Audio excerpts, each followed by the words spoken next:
ओम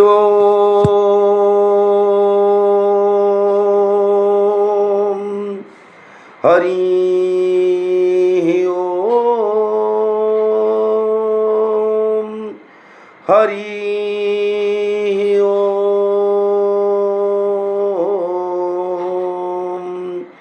मन्नाथ श्री जगन्नाथ मद्गुरु श्री जगद्गुरु मदात्मा सर्वभूतात्मा तस्मै श्री गुरवे नमः। वक्रतुंड महाकाय कोटि सूर्य समप्रभ निर्विघ्न कुरु मे देव सर्वकार्येषु सर्वदा। आशासुरासि भवदङ्गवल्ली भासैव दासी कृतदुग्धसिन्धु वन्दे स्मितै निन्दितशारदेन्दुं वन्दे रवीन्द्रासनसुन्दरी त्वां। सौराष्ट्रे सोमनाथं च श्रीशैलमल्लिकार्जुनम् उज्जयिन्या महाकालं ओंकारं ममलेश्वरं परल्यां बद्धनाथं जडाकिन्यां भीमाशंकरं सेतुबन्धे तु रामेशं नागेशं दारुकावने वाराणस्यां तु विश्वेशं त्र्यम्बकं गौतमी तटे हिमालये तु केदारं घृष्णेश्वर च शिवालये एतानिर्ज्योतिर्लिङ्गानि सायं प्रातः पठन्नरः सप्तजन्मं कृतं पापं स्मरणेन विनश्यति। ओम नमः शिवाय नमः शिवाय नमः शिवाय। सच्चिदानंद रूपाय विश्वोत्पत्त्यादि हेतवे तापत्रय विनाशाय श्रीकृष्णाय वयं नमः। कृष्णाय वासुदेवाय हरये परमात्मने प्रणत क्लेशनाशाय गोविन्दाय नमो नमः। चतुर्भुजो जगन्नाथ कंठशोभित कौस्तुभः पद्मनाभ वेदगर्भो चंद्र सूर्यो विलोचनः जगन्नाथ लोकनाथ नीलाद्रीशो परो हरि हृदीनबन्धुर्दया सिन्धु कृपालुर्जनरक्षकः। जगदानंद कंदाय प्रणतार्तिहराय च नीलाचल निवासाय जगन्नाथाय ते नमः। श्री गुरु चरण सरोज रज निज मनु मुकुरु सुधारी वरनउ रघुवर विमल जसु जोदायक फलचारी। बुद्धिहीन तनु जानिके सुमिरौ पवन कुमार बल बुद्धि विद्या देहु मोहि हरहु कलेश विकार। जय हनुमान ज्ञान गुण सागर जय कपीस तिहु लोक उजागर। रामदूत तुलित बल धामा अंजनी पुत्र पवन सुत नामा। महावीर विक्रम बजरंगी कुमति निवारो सुमति के संगी। कंचन वरन विराज सुवेशा कानन कुंडल कुंचित केशा।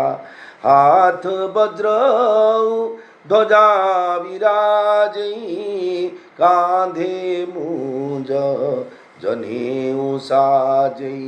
शंकर सुवन केसरी नंदन तेज प्रताप महाजगवंदन। विद्यावान गुणी अति चातुर राम काज करी बेको आतुर। प्रभु चरित्र सुनिबे को रसिया राम लखन सीता मन बसिया। सूक्ष्म रूप धरि सिंह दिखावा विकट रूप धरि लंक जरावा। भीम रूप धरि असुर संहारे रामचंद्र के काज संवारे। लाय सजीवन लखन जियाए श्री रघुबीर हरषि उर लाए। रघुपति कीन्ही बहुत बड़ाई तुम मम प्रिय भरत ही सम भाई। सहस बदन तुम मारो जस गावे अस कही श्रीपति कंठ लगावे। सनकादिक ब्रह्मादि मुनीसा नारद शारद सहित हिसा जम कुबेर दिग पाल जहाते कवि कोविद कही सके कहाते तुम उपकार सुग्रीव ही कीन्हा राम मिलाय राजपद दीन्हा तुम्हारो मंत्र विभीषण माना लंकेश्वर भय सब जग जाना जुग सहस्र जो जन पर भानु जुग सहस्र जो जन पर भानु लील्योताहि दुर्फल जानु प्रभु मुद्रिका मेली मुख माही जलधि लांघि गए अचर जनाही दुर्गम काज जगत के जेते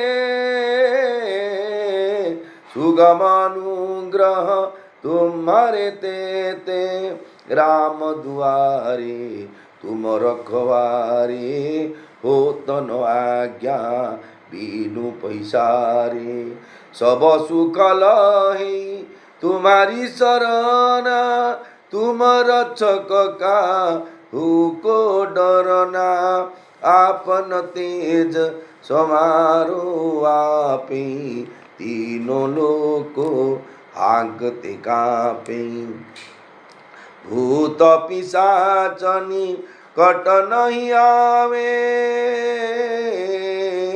महावीर जब नाम सुनावे नासे रोग रे सब पीरा जपत निरंतर हनुमत वीरा संकट ते हनुमान छुड़ावे मन क्रम वचन ध्यान झुलावे सब पर राम तपस्वी राजा तीनों के काज सकल तुम साजा और मनोरथ जो कोई लावे सोई अमित जीवन फल पावे चारों जुग पर ताप तुम्हारा हे प्रसिद्ध जगत उजियारा साधु संत के तुम रखवारे असुर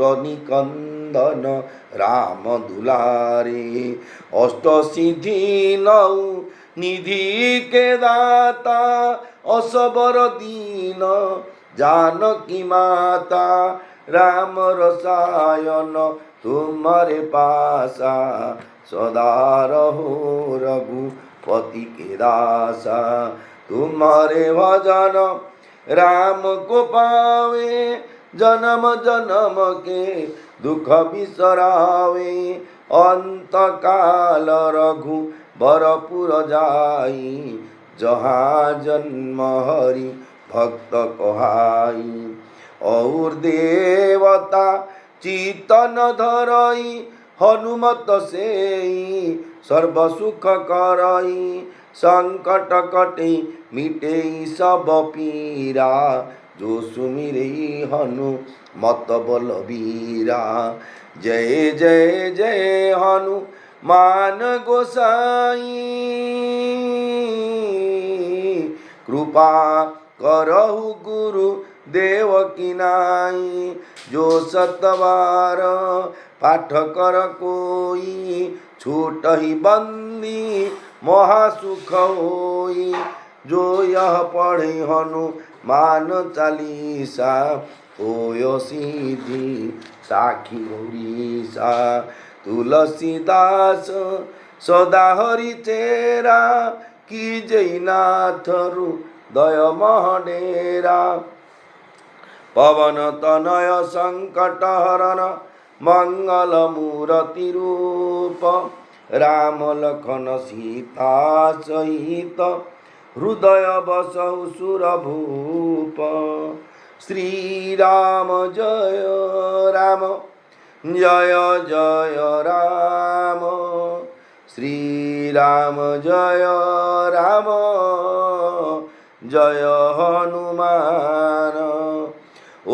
पार्थाय प्रतिबोधितं भगवता नारायणेन स्वयं व्यासेन ग्रथितं पुराणं मुनिना मध्ये महाभारतम् अद्वैतामृतवर्षिणि भगवती अष्टादशाध्यायिनी मम्बत्पामनुसन्दधामि भगवद्गीते भवद्वेषिणीं नमस्तुते व्यासविशालबुद्धे फुल्लारविन्दायतपत्रनेत्र येन त्वया भारततैलपुन्नः प्रज्वलितज्ञानमयः प्रदीपः प्रपन्नपारिजाताय तुत्रवित्रेकपाणये ज्ञानमुद्राय कृष्णाय गीतामृतदुहे नमः वसुदेव सुतं देवं कंचचाणूरमर्दनं देवकी परमानन्दं कृष्णं वन्दे जगद्गुरुं भीष्मं द्रोणोत्कटा च रथजला गान्धारनीलोत्पला शल्यग्राहवती कृपेण वहनी कर्णेन वेलाकुला अस्वस्थामा विकन्न घोरमकरा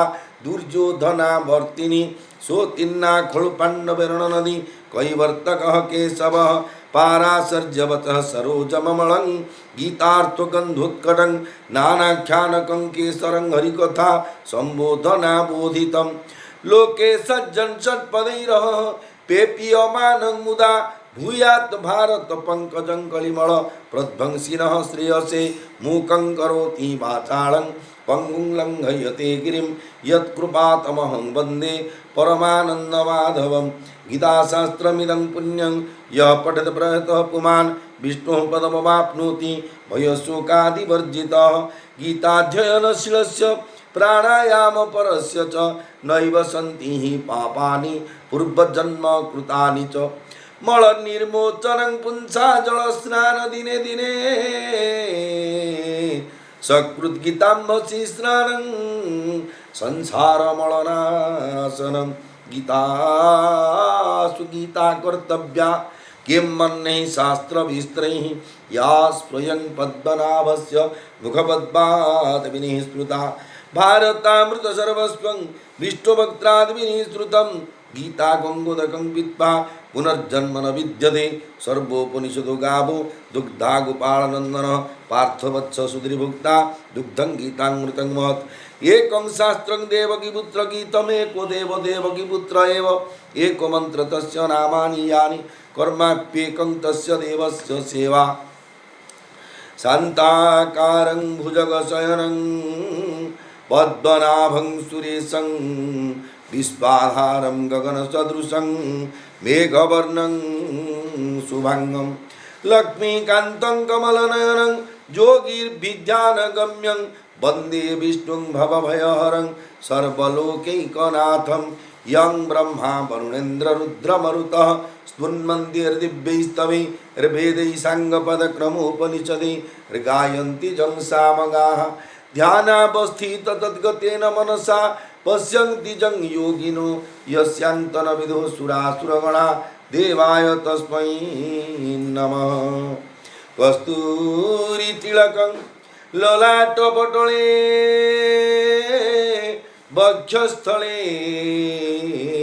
कौस्तुभं नासाग्रे वरमौक्तिकङ्करतले वेणुकरे कङ्कणं सर्वांगे हरिचन्दनं सुललितं कंठे च मुक्तावली गोपस्त्री परिवेष्टित विजयते श्रीगोपालचूडामणि जगदानन्दकन्दाय प्रणन्तार्तिहराय च नीलाचलनिवासाय जगन्नाथाय ते नमः।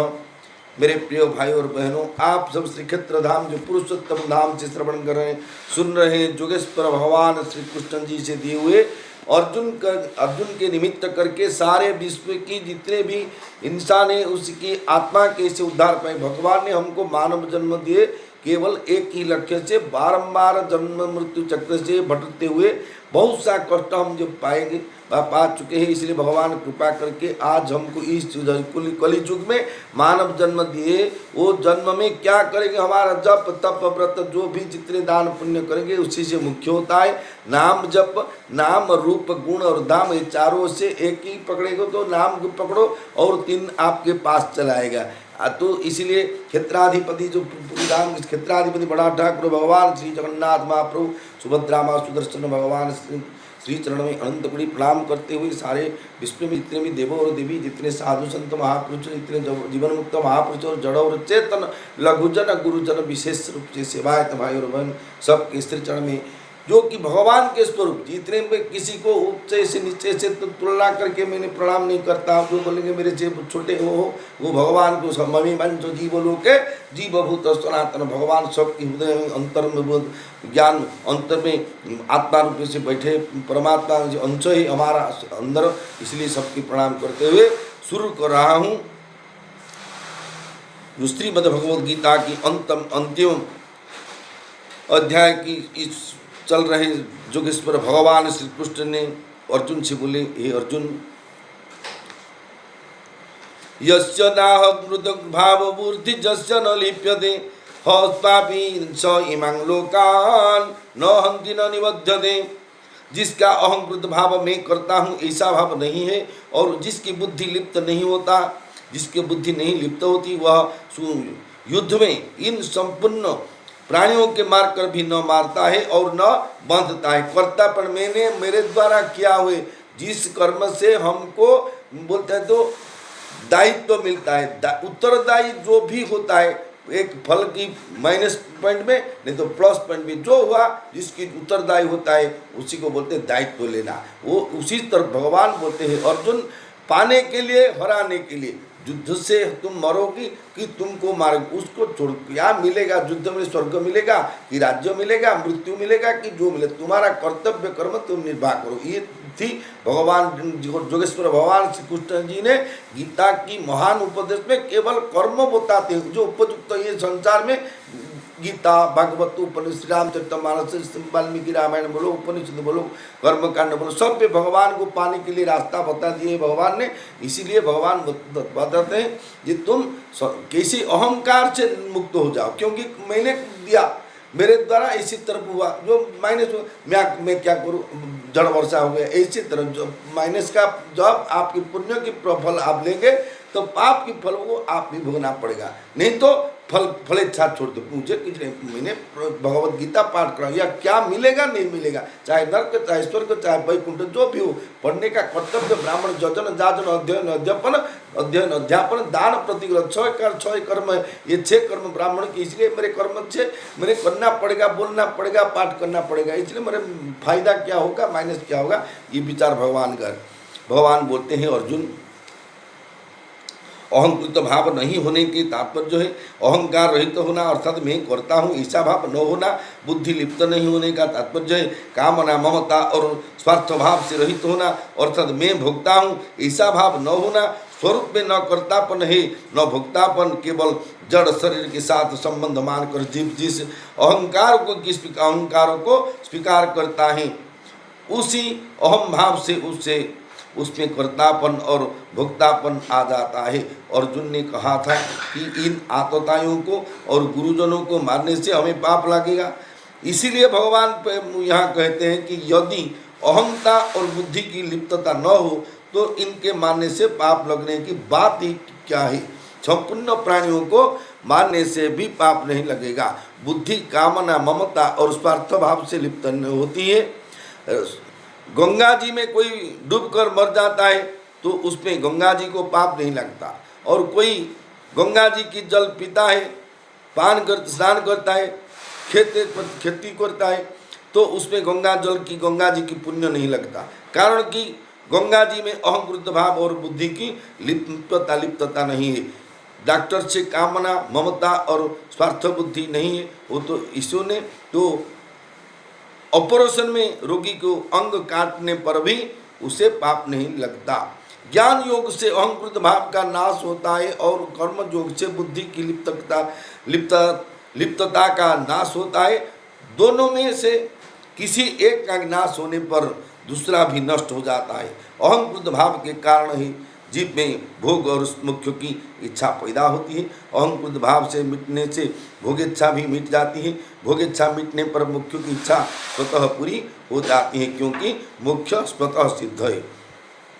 ज्ञान ज्ञेय परिज्ञाता त्रिविद्या कर्म चोदना करणं कर्म कर्तेति त्रिविध कर्म संग्रह। हे अर्जुन, ज्ञान, ज्ञेय और परिज्ञाता इन तीनों से कर्म प्रेरणा होती है तथा करण, कर्म और कर्ता इन तीनों से कर्म संग्रह होता है। जब मनुष्यों के भीतर अहंकार और लिप्तता रहती है तब ज्ञाता, ज्ञान और श्रेय, जो ज्ञाता, ज्ञान और ज्ञेय, इस त्रिष्टुप से कर्म प्रेरणा अर्थात कर्म करने से प्रवृत्ति होती है कि मैं अमुक कार्य करूँगा तो मुझे अमुक फल मिलेगा। कर्म प्रेरणा होने से कर्ता, कर्ण और कर्म इनसे कर्म संग्रह अर्थात पाप कर्म अथवा पुण्य कर्म का संग्रह होता है। यदि कर्म संग्रह न हो तो कर्म बांधने वाला नहीं होता, केवल क्रिया मात्र होती है। ज्ञान कर्मं च कर्ता च त्रिविधे गुणभेदतः पृच्यते गुणसंख्याने यथावत् शृणुतान्यपि। गुणों के विवेचन करने वाले शास्त्र में गुणों के भेद से ज्ञान और कर्म तथा कर्ता तीन तीन प्रकार से ही कहे जाते हैं, उनको भी तुम यथार्थ रूप से सुनो। सर्वभूतेषु येनैकं भावमव्ययमीक्षते अविभक्तं विभक्तेषु तद्ज्ञानं विधिसात्विकम्। हे अर्जुन, जिस ज्ञान के द्वारा साधक संपूर्ण विभक्त प्राणियों में विभाग रहित तो एक अविनाशी भाव सत्ता को देखता है, उस ज्ञान को तुम सात्विक समझो। अलग अलग वस्तु, व्यक्ति आदि में जो है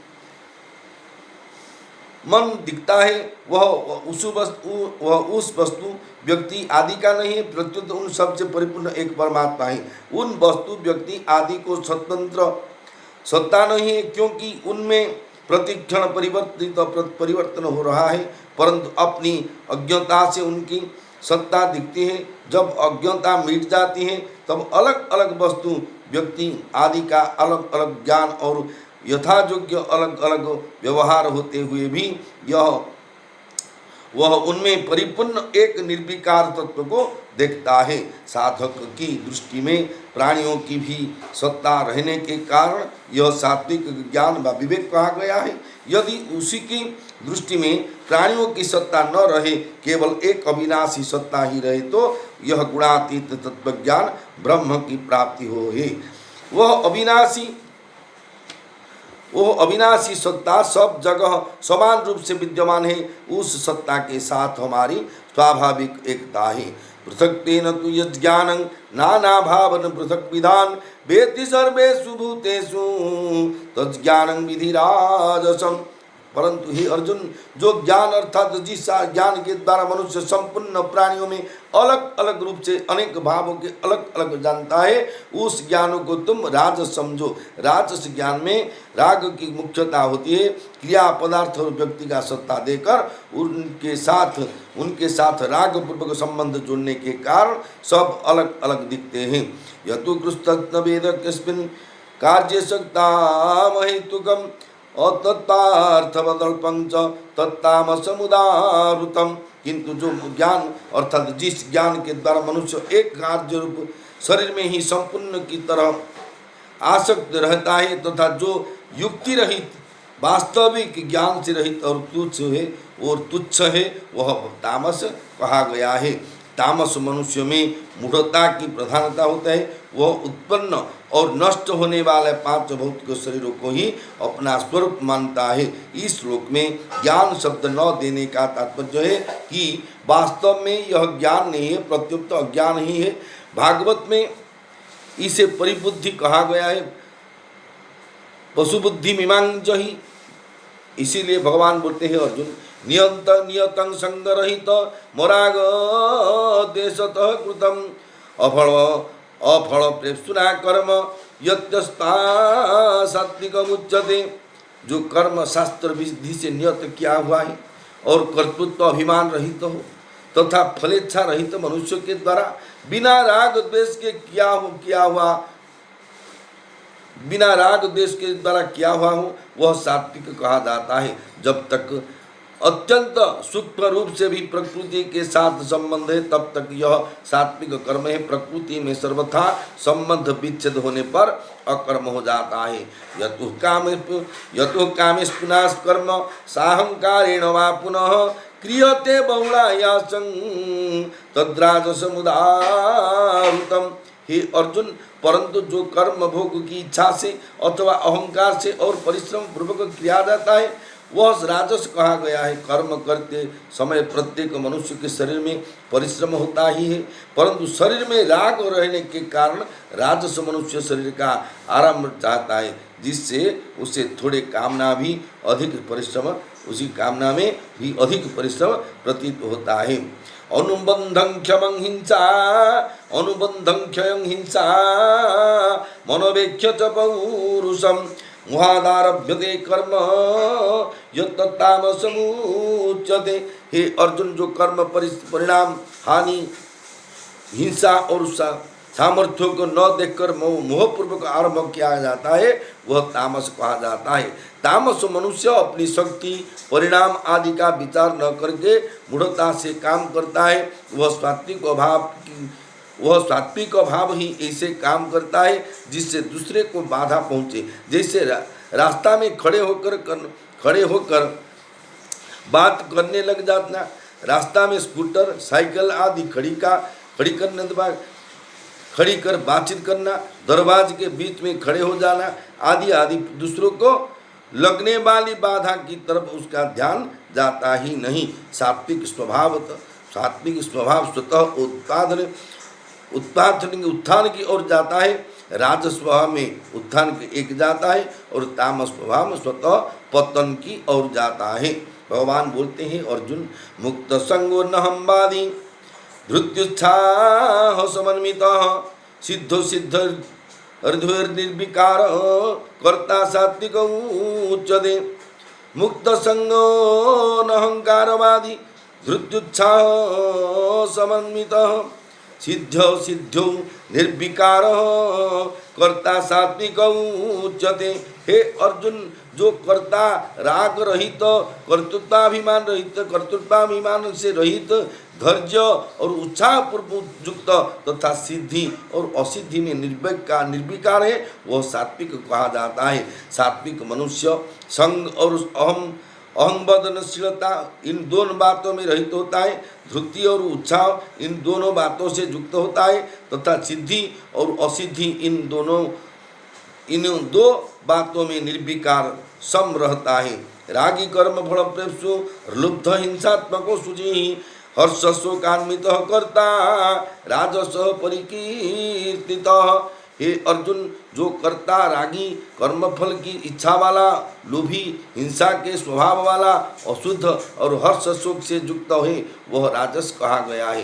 अयुक्त प्राकृत स्तब्ध सठो नैष्ठुतिपूर्णस विषादि दीर्घसूत्री च कर्ता तामस उच्यते। जोगेश्वर भगवान श्री कृष्ण जी ने अर्जुन से दिए हुए उपदेश से बोलते हैं, अर्जुन, जो कर्ता असावधान अशिक्षित एठ जो अकड़ वाला, जिद्दी, जो उपकारी का अपकार करने वाला, आलसी, विषादी और दीर्घसूत्री है वो तामस कहा गया है। दीर्घसूत्री का मीन्स क्या है? एक काम कर हाँ करूँगा इसी तरफ जो बोलते समय को स्टाप है कि जो कर्म जिसी समय करना चाहिए नहीं करके जो विलम्ब करते हैं उसी को दीर्घसूत्री बोलते हैं। 26वें 27वें और 28वें श्लोक की कर्ता को लेकर कहे गए हैं कि कर्ता जैसा होता है वैसे ही कर्म होते हैं। कर्ता जिस गुण वाला होता है उन्हीं गुणों के अनुसार कर्मों के रूप होता है। कारण भी कर्ता के अनुरूप होते हैं। कर्ता सात्विक, राजस अथवा तामस होगा तो उसके द्वारा होने वाला कर्म भी सात्विक, राजस अथवा तामस हो जाता है। बुद्धिर्भेदं धृतेश्चैव गुणत्रिविधं शृणु पृथ्यमानमशेषेण पृथक्तेन धनंजय। हे धनंजय, अब तो गुणों के अनुसार बुद्धि और धृति के तो 3 प्रकार के भेद अलग अलग रूप से सुनो, जो कि मेरे द्वारा पूर्व रूप से कहे जा रहे हैं। मनुष्य कोई भी कार्य करता है बुद्धिपूर्वक ही करता है। उस कार्य की सिद्धि के लिए धृति की अत्यंत आवश्यकता है। धृति जो कि धारण शक्ति का दूसरे नाम बोलते धृति, जो कि धारयते इति धृति कि जो धृति के बिना, धारण शक्ति के बिना बुद्धि अपने निश्चय पर दृढ़ नहीं रह सकती। यदि मनुष्य की बुद्धि में विचार शक्ति तेज और उसे धारण करने की शक्ति श्रेष्ठ है तो उसी की बुद्धि अपने निश्चिंत किए हुए लक्ष्य से विचलित नहीं होती, जिससे उसका कार्य सिद्ध हो जाता है। प्रवृत्तिं च निवृत्तिं च कार्याकार्य भयाभये बंधेमु बंधं मुख्यं च जावेति बुद्धि सा पार्थ सात्विकी। ये पृथानंदन, जो बुद्धि प्रवृत्ति और निवृत्ति को, कर्तव्य और अकर्तव्य को, भय और अभय को तथा बंधन और मोक्ष को मान जानते हैं, जो मुख्य को भी जानती है, वह बुद्धि सात्विकी है। प्रवृत्ति और निवृत्ति को, कर्तव्य और अकर्तव्य के, भय और अभय का तथा बंधन और मुख्य को, दोनों को जानने का तात्पर्य संसार के संबंध विच्छेद से ही है। अगर संसार से संबंध विच्छेद न हो तो वह जानना वास्तव में जानना नहीं है, प्रत्युत सीखना है। गीता का सात्विक गुण गुणातीत करने वाला, संसार से संबंध विच्छेद करने वाला है। इसलिए इसमें बंधन और मोक्षत्व का विचार होता है। बंधन मोक्षं जजावेति, सात्विकी बुद्धि में वह विवेक होता है जो तत्वज्ञान में परिणत होता है। विवेकमती बुद्धि ही यह जानती है कि ब्रह्मलोक की प्राप्ति तक सब बंधन है। यया धर्मम धर्मं च कार्यं च कार्यमेव च अथवा अयथा प्रदानाति बुद्धि सा पार्थ राजसी। हे पार्थ, मनुष्य जिसके द्वारा धर्म और अधर्म को तथा कर्तव्य और अकर्तव्य को भी ठीक कर तरह से नहीं जानता, वह बुद्धि राजसी है। जैसे जल में मिट्टी धुल जाने से जल में स्वच्छता निर्मलता नहीं रहती, ऐसे ही बुद्धि में रजोगुण राग आ जाने से बुद्धि उतनी स्वच्छता निर्मलता नहीं रहती। इसीलिए धर्म अधर्म आदि को समझाने से व समझने में कठिनता पड़ती है। जो मनुष्य धर्म अधर्म तथा कर्तव्य अकर्तव्य को भी ठीक तरह से नहीं जानता, वह बंधन और मोक्ष के कैसा जानेगा? नहीं जान सकता। बुद्धि रागात्मिका होने से वह इनको ठीक तरह से नहीं जानता, क्योंकि राग की मुख्यता होने से वह विवेक को महत्व नहीं देता, विवेक को महत्व नहीं दे पाता। उत्पत्ति विनाशशील वस्तुओं को रंग चढ़ने से उसको विवेक लुप्त हो जाते हैं। अधर्म धर्ममिति जा मन्यते तमसा वृता सर्वथा विपरीतांश बुद्धि सा पार्थ राजसी। हे पृथानंदन, तमोगुण से घिरी हुई जो बुद्धि अधर्म को धर्म ऐसा मान लेती है और संपूर्ण चीज़ों के उल्टा मान लेती हैं, वह तामसी है। जिनकी बुद्धि तामसी होती है उन्हें व्यवहार और परमार्थ सब जगह उल्टा ही दिखता है। इनका प्रत्यक्ष उदाहरण वर्तमान में देखने में आ रहा है। जैसे पशुओं को विनाशों को मांस का उत्पादन कहा जाता है, गर्भपात रूपी महापाप को और मनुष्यों की उत्पादन की शक्ति को, विनाश को परिवार कल्याण कहा जाता है।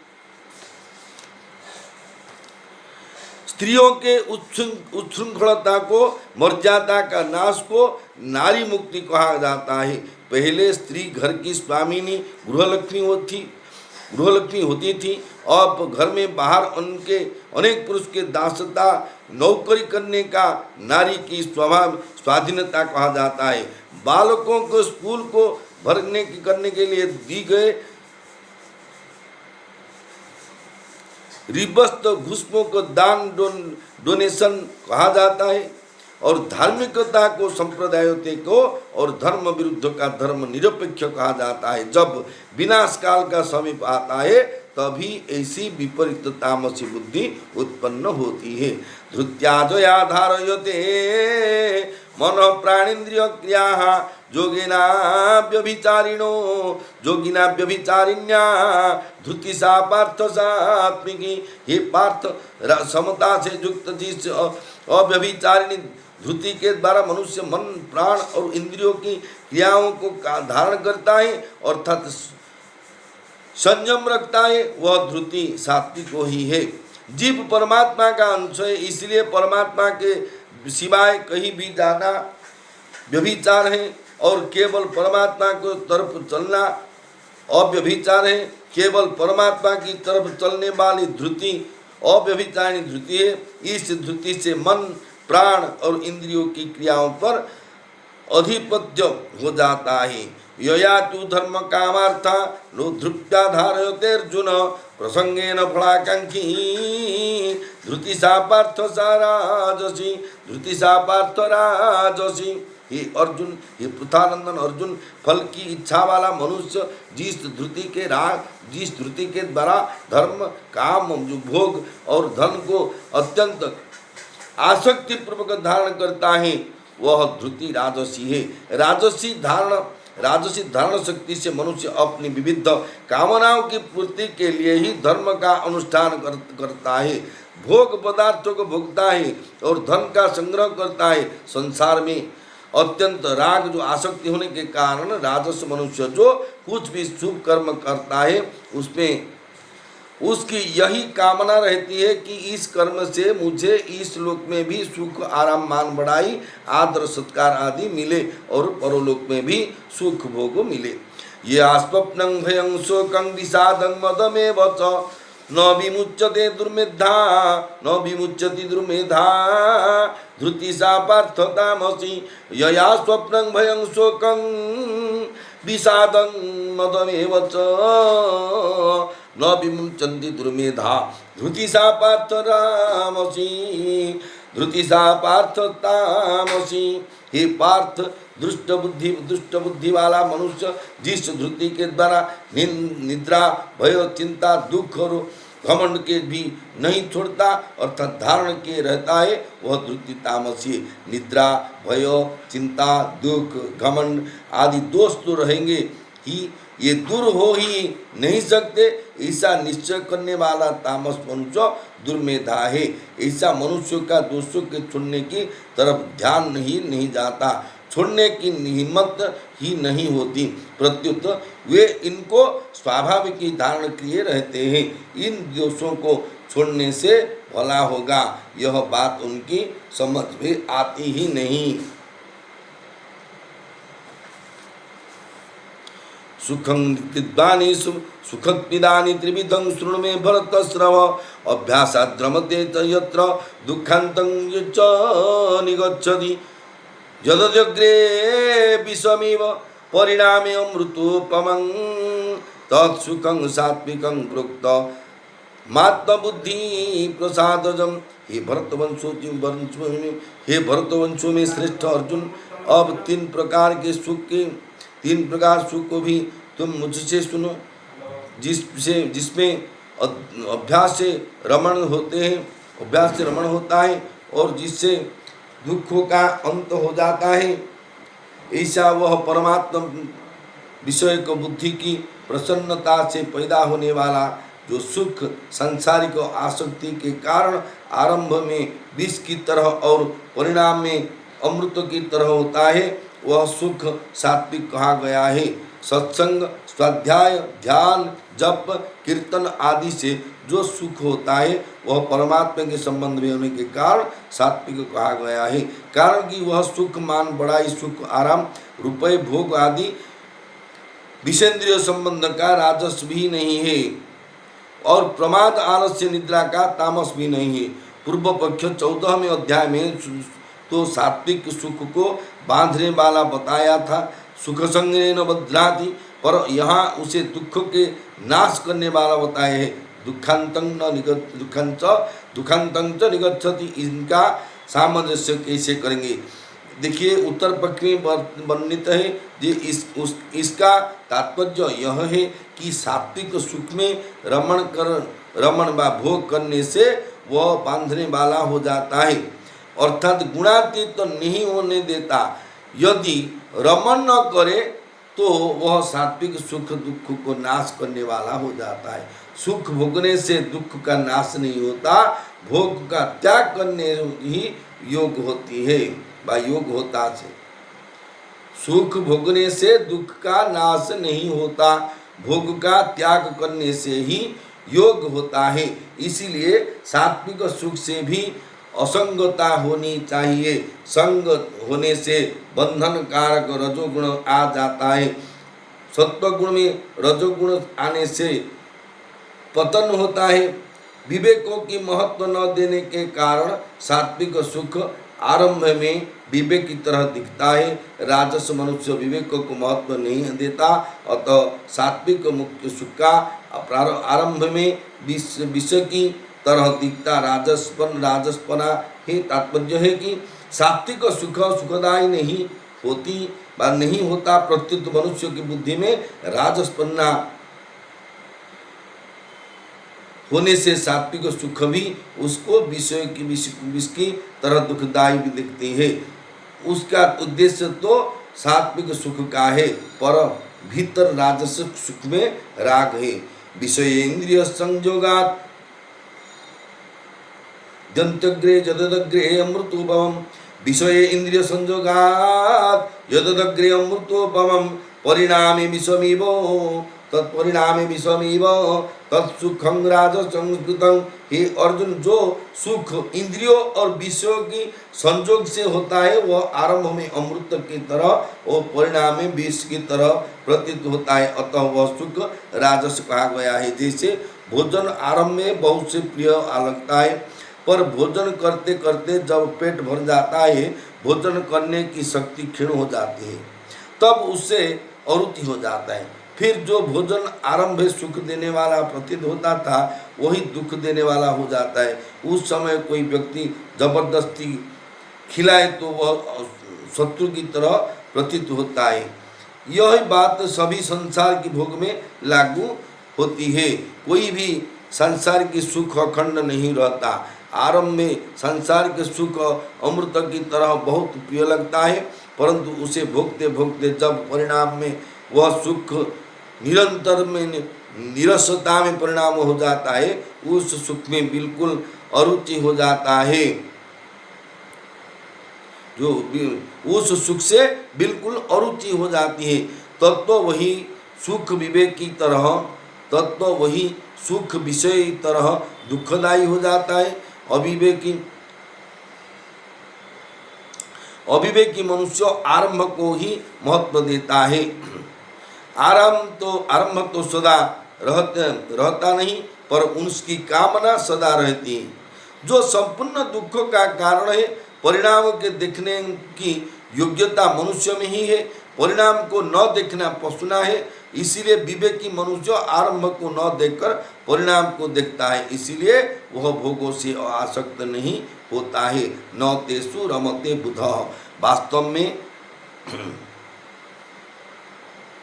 वास्तव में आरंभ संयोग सुख की नहीं, मुख्य नहीं, प्रत्युत अंतः वियोग ही मुख्यता है। मनुष्य आरंभ काल को चाहता है, पर वह रहता नहीं, क्योंकि वह नियम है कि प्रत्येक आरंभ का अंत होता है। जिसका आरंभ और अंत होता है, उसकी इच्छा से ही दुख की उत्पत्ति होती है। परंतु राजसी वृत्ति के कारण आरंभ संयोग अच्छा प्रतीत होता है। यदि मनुष्य आरंभ काल के सुख को महत्व न दे तो दुख कभी आएगा ही नहीं। आरंभ को देखने से भोग होता है और परिणाम को देखने से योग होता है। यदग्रे चानुबंधे च सुखं मोहनमात्मनः निद्रा आलस्य प्रमादस्थं तत्तामसं उदाहृतम्। निद्रा आलस्य और प्रमाद से उत्पन्न होने वाला जो सुख आरंभ में और परिणाम में भी अपने को मोहित करने वाला है, वह सुख तामस कहा गया है। जब तमोगुणी प्रमाद वृत्ति आती है, तब वह तब तक सत्वगुणों को विवेक ज्ञान की एक ढक देती है, और जब तमोगुणी निद्रा आलस्य वृत्ति आती है, तब वह सत्वगुण को प्रकाश को ढक देती है।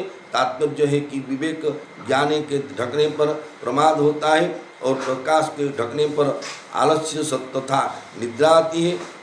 तामस मनुष्य की निद्रा, आलस्य और प्रमाद तीनों से सुख मिलता है। तामस मनुष्यों में मोह रहता है, मोह विवेक में बाधक होता है। तामसी वृत्ति विवेक को जागृत नहीं होने चल देती, इसलिए तामस मनुष्य का विवेक मोह के कारण लुप्त हो जाता है।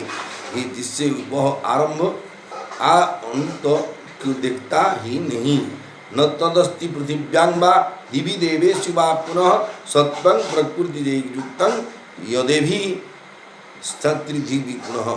पृथ्वी में या स्वर्ग में अथवा देवताओं में तथा इनकी सिवाय और कहीं भी वह ऐसी कोई वस्तु नहीं जो प्रकृति से उत्पन्न इन तीनों गुणों से रहित है।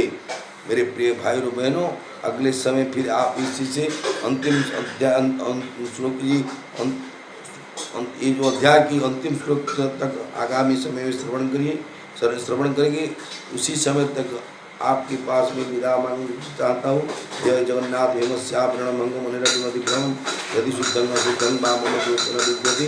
नमो ब्राह्मण हिताय जगद्धिताय कृष्णाय गोविंदाय नमो नमः।